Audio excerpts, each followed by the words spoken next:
Yes, all good.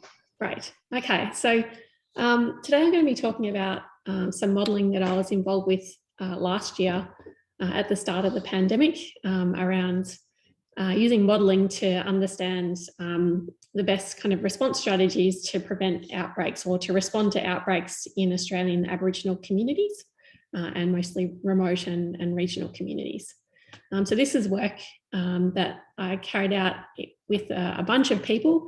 It was led by Jodie McVernon at the Doherty and David Regan at the Kirby Institute, and also involved Ben Huey, Damien Brown, and Nick Geard. So I was just a part of one person in a kind of biggish team working on this stuff. Okay, so the context was that at the start of the pandemic, it was recognised early on that Australian Aboriginal and Torres Strait Islanders are probably going to be at higher risk of not just being infected with COVID, of like high rates of transmission, but also severe outcomes if they were to be infected due to high rates of comorbidities and factors predisposing to increased transmission. And in recognition of this, a national advisory body was set up, the Aboriginal and Torres Strait Islander Advisory Group on COVID-19. And their goal was to deliver a plan to protect regional and remote communities in Australia. And through this advisory body, our group was commissioned to carry out modelling under the guidance of this group to help inform the plan that they were putting together. So some of the questions that they were interested in that they thought that modelling could help to inform included what was the kind of importance of having the capacity to have a timely response to an outbreak. So following the detection of an initial case, and kind of related to that is how many infections would be likely by the time a first case is identified in a community. They were also interested in how they should go about performing TTIQ, so test, trace, isolate, quarantine. In particular, a question came up around how contact should be defined. So whether in order to kind of get the best control of an outbreak, is it going to be, should we just implement kind of standard contact tracing, or should we think of something a little bit broader to take into account the high rates of mobility and mixing within remote communities? They were interested in the role of testing, whether it's important to test people who are identified as contacts. So this is back in the day before it was really recognised that testing was really important. The idea that you would test a whole community or test every contact wasn't kind of on the cards at that time. So we're really looking at what the importance of testing people was who were identified as contacts of cases, and also whether there was a role for a community-wide lockdown in containing an outbreak. And so the plot I've got up here is a plot which demonstrates this idea of there being a lot of within community and between community movement of people. And so this is something that our model really needed to capture because we know that it's important when you're looking at trying to contain an outbreak and having household focused interventions, trying to understand how the movement of people between households is really important. And so this plot here is it's what it's showing here is the number of nights stayed by individual people in one particular household in one community over the course of a year. And so each bar here represents the number of nights stayed over that year-long period by an individual. And you can see that most of the residents of this house were there most of the time. You can see that kind of first bump, but then you see this really long tail of individual people who have visited the house. And so you can see that almost or over 100 people were identified as staying in this one particular house in this one community over the course of a year.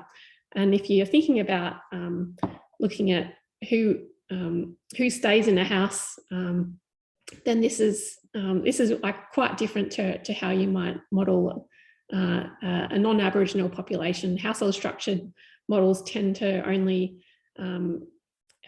capture the idea that you make contacts outside of the house and contacts within the house, and people have a fixed household that they belong to. But this kind of data suggests that actually people are spending a lot of time in multiple houses, and so we needed to incorporate this idea into our model. And so in order to get started to answer these questions, and there were time pressures in order to get this modelling underway and to start addressing some of these questions. And so we decided to repurpose some existing modelling frameworks that weren't developed for COVID, but were developed to look at the spread of other types of infectious diseases in Australian Indigenous communities. So the Kirby have a history of working on looking at the spread of STIs in remote communities. And our group, we've been looking at the spread of skin pathogens in remote communities. And so the Kirby had capacity at the time to do a lot of this modelling work. So we went with their STI model, but obviously spread of STIs can be quite different to the spread of COVID. So we decided to integrate into their STI model this idea that the pathogen should be able to spread by close contact, not just between, partners. So we kind of took these two models and kind of meshed them together and incorporated some kind of COVID-specific details as well. So I thought I would just talk briefly about one of these existing frameworks that we used. This is the framework that we developed for the spread of a bug called Group A streptococcus, or Strep A. It's a bacteria that causes skin infections in most populations around the world. It can cause quite severe disease, but most of the time it just causes quite mild infections. It's a complex pathogen. There's a lot of different strains floating around, so over 220 strains have been identified globally. Generally, people carry Strep A in their throat and it doesn't cause an issue. And sometimes it can develop into a sore throat or a skin sore. However, if you're exposed to this bug multiple times during your lifetime, then it's thought that this sets off what's termed a post-infection sequelae. And this can cause, it's like an immune dysfunction and can lead to chronic diseases like acute rheumatic fever and rheumatic heart disease. So this is why we're interested in it. It turns out that quite unfortunately, Australian remote communities have some of the highest rates of rheumatic heart disease and acute rheumatic fever globally. And it's not really well understood why that's the case. But that's why we've been kind of using modelling to look at how it spreads in the Australian context. And so for Strep A, there's no vaccine to prevent infection like there is for COVID. But we do know that we need to do something to reduce the burden of disease. And the question is, what should we do? And so this is where our modelling work came in, looking at different types of interventions that we could implement to try and reduce the burden of disease in Australia. And so our model that we developed to address this question, this is very similar to the structure of our COVID model. So our COVID model has a very similar population structure. So I'll just talk you through some details. And it's important to note that this population structure in the model wasn't just developed by us modelers, it was developed through engagement with our public health and community stakeholders in the Northern Territory through our skin pathogen work.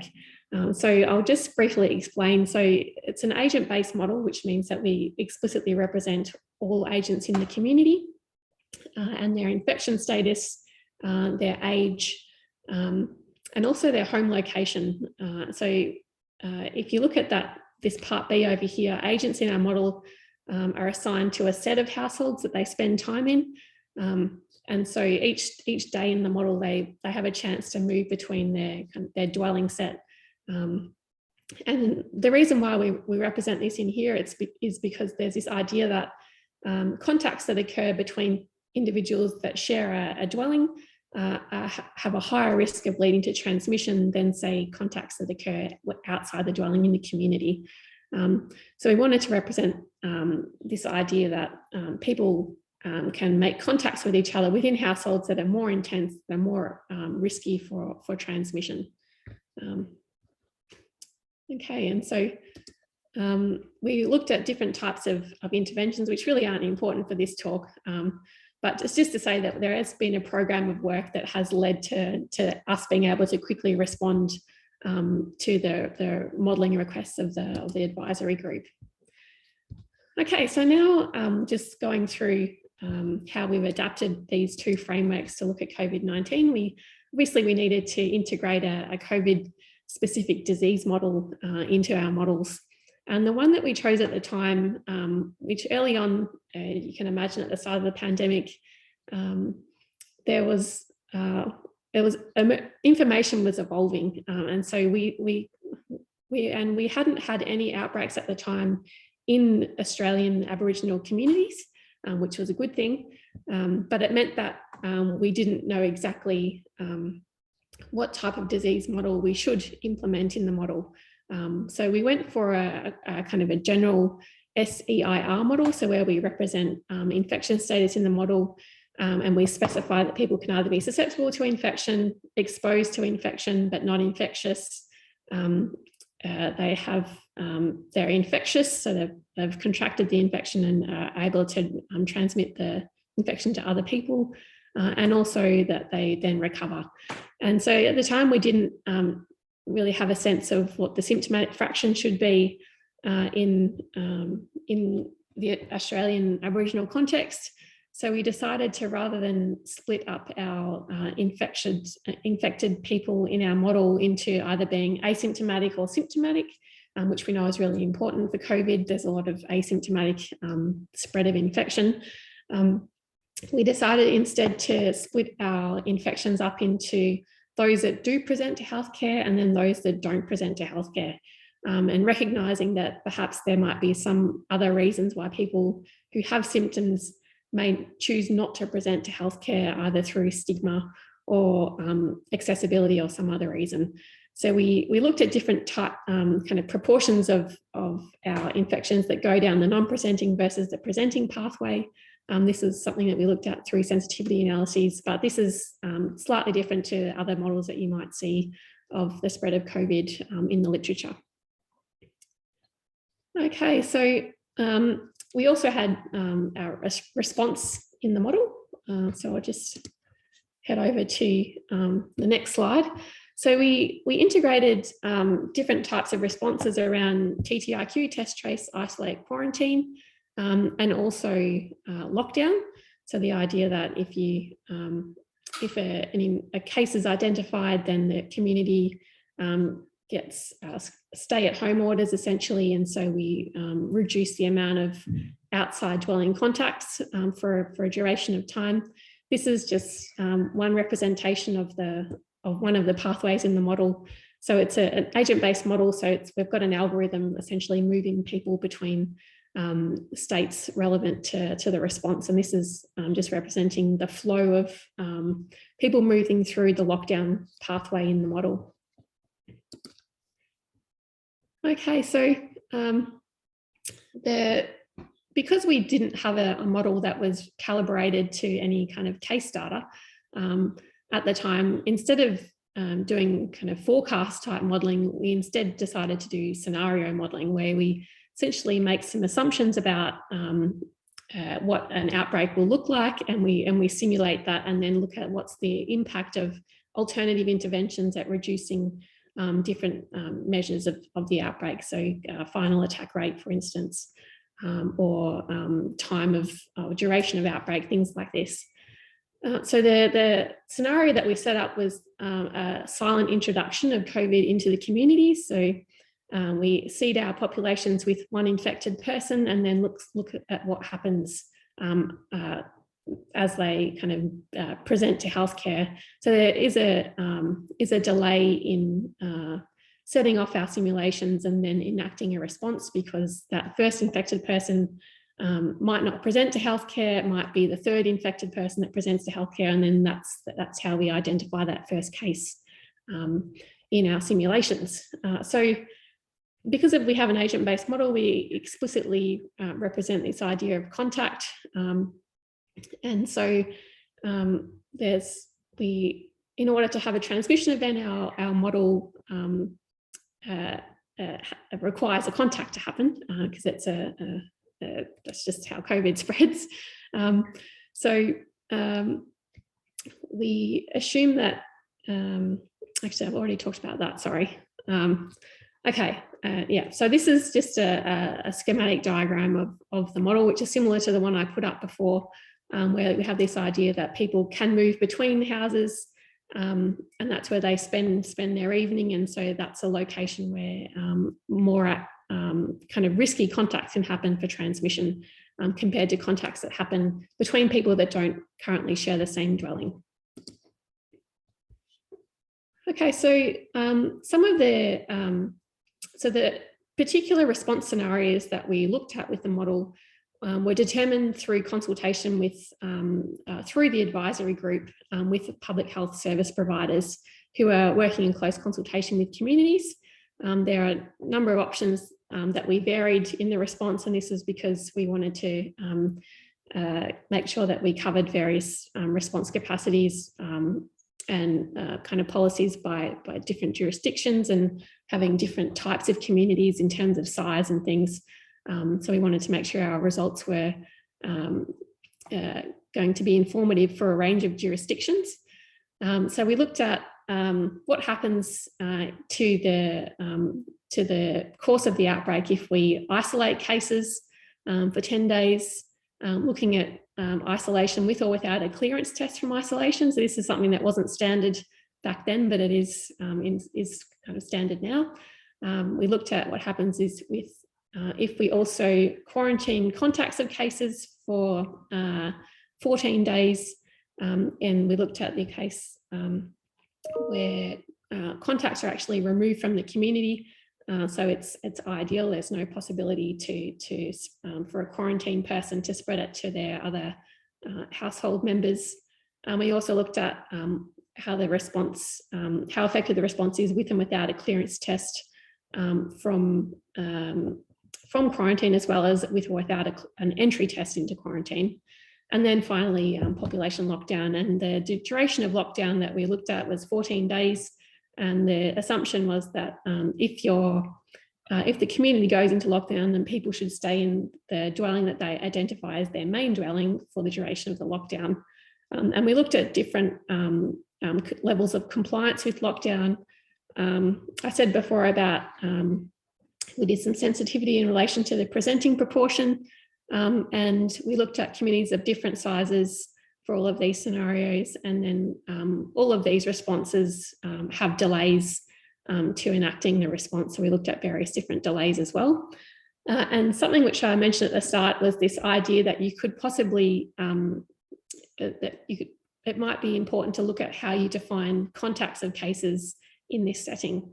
And so we looked at two different ways to do that: the kind of standard history-based approach to defining contacts. So looking at, for cases, how many people they contacted in the previous kind of X days, they're classified as contacts. And we looked at close contacts, so people that share a dwelling with a contact, and also casual, so non-household members as well. And then we looked at something which is a little bit probably easier to implement on the ground, which is something which we called household contacts. So defining contacts to just assume that everyone in your household would be classified as a contact. So that's not just the household that you're currently in when you're identified, but essentially your whole household's your set of dwellings and the people who identify as a household member for those dwellings. So we looked at different types of ways that you could define contacts, and to see if that had an impact on the effectiveness of the response. Okay, so I'm just going to talk through a few results. So for that first question, what's the kind of importance of having a timely response? We can address this question by looking at how many infections are currently in the community, or the cumulative number of infections to that point where that first case is identified, given the delay in the model through the testing pathway and things, and to see, well, if you can enact a response quicker, how much gains do you get in terms of reducing your outbreak? And so you can see that it's this, when you're looking at very early numbers of cases or very early times in the outbreak, the community size doesn't have a great impact on the number of cases in the community by the time the first case is identified. And it's fairly similar, but you can see that once the first case is identified, you can have up to kind of 30 infections by that time in the community.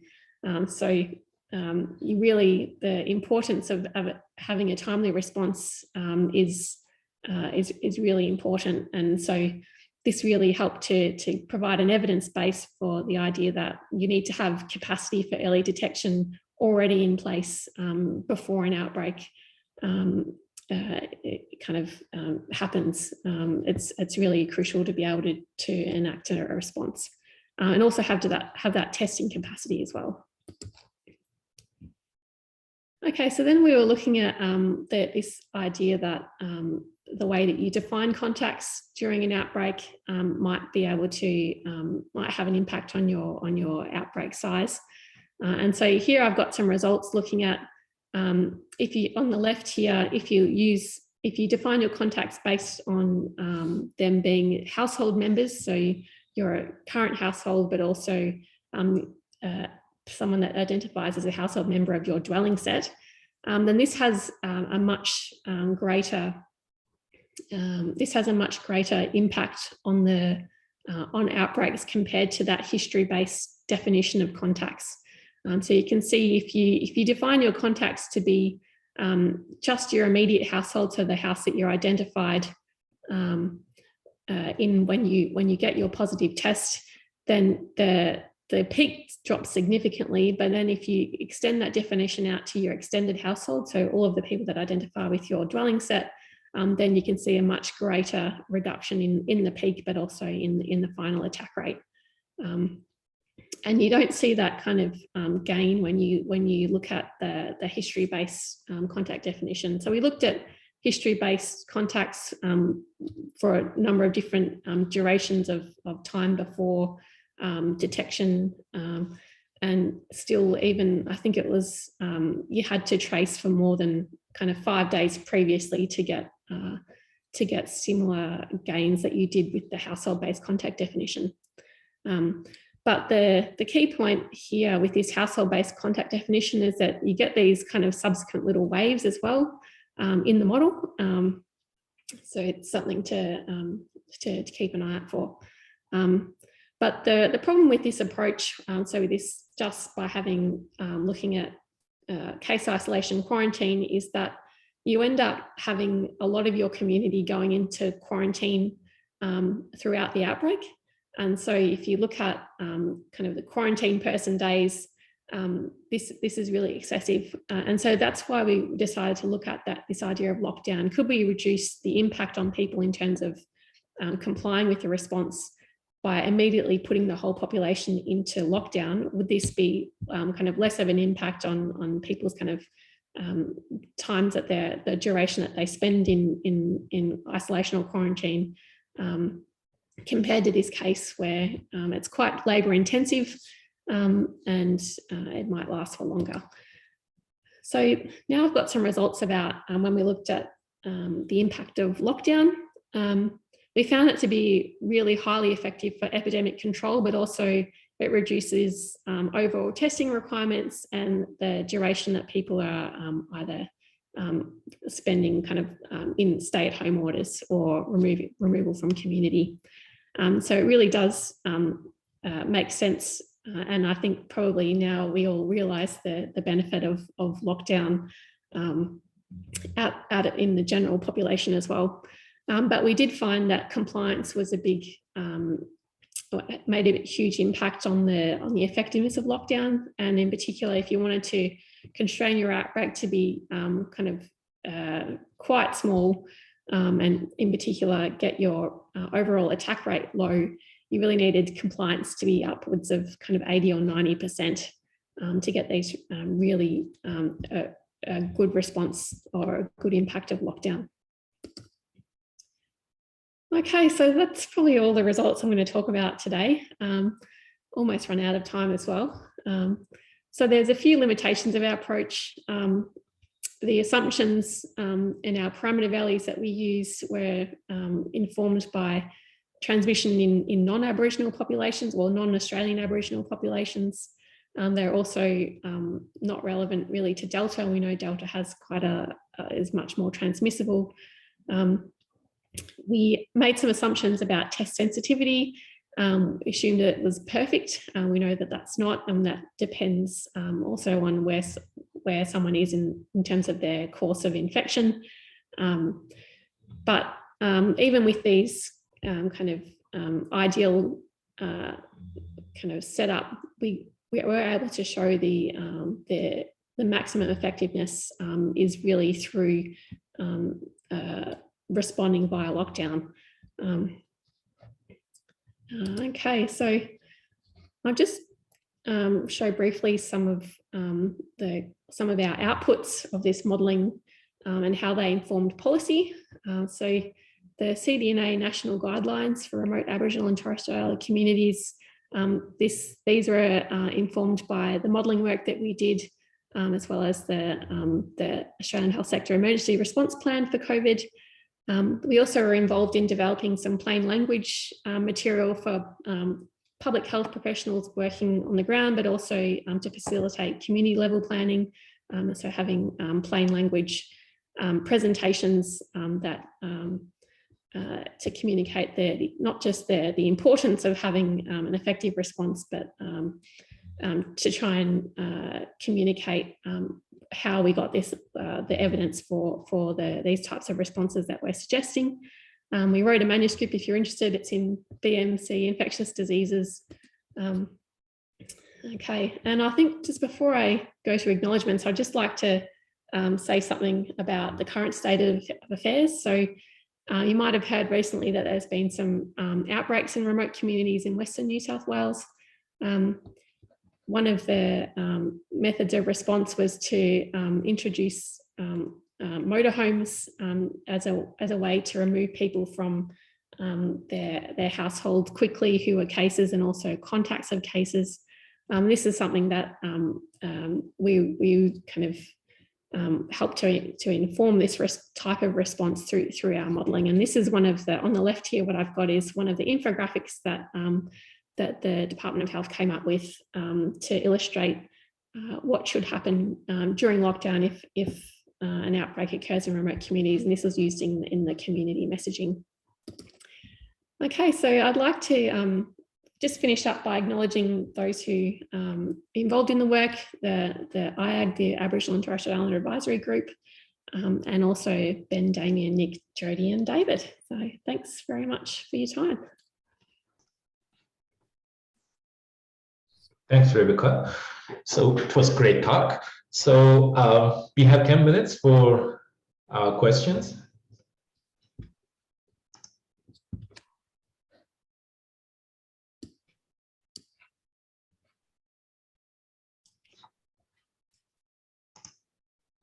Okay, maybe I will ask one. So when in one of your slides, I saw that there is you consider the probability of transmission between different households. So do you, maybe you can just a little bit explain how did you come up with those probabilities? Like, do you approximate them or? Yeah, so what we did was assume that people make contact with your household members according to a certain frequency. And this was, I have to look up what Ben assumed for those particular probabilities, but there was some data informing that. Yeah. Okay. Household size and things. For between, so contacts that occur between people who don't currently share the same household, that was, yeah, I'd have to look up exactly where what the parameters were. And was that like age dependent? Or it was like, I don't think because I saw in your because I saw in your slides that there are different between, you know, this symbol of people, like maybe one of them is younger. So yeah, there's actually not very good data to inform sure rates. That's right. And actually we've been making some progress in the most kind of recent batch of work that we're doing to get some more data informed contact rates and things. But yeah, I think there was an underlying contact network in the for the community contacts. But yeah, I'd have to look up what the exact were. Thank you.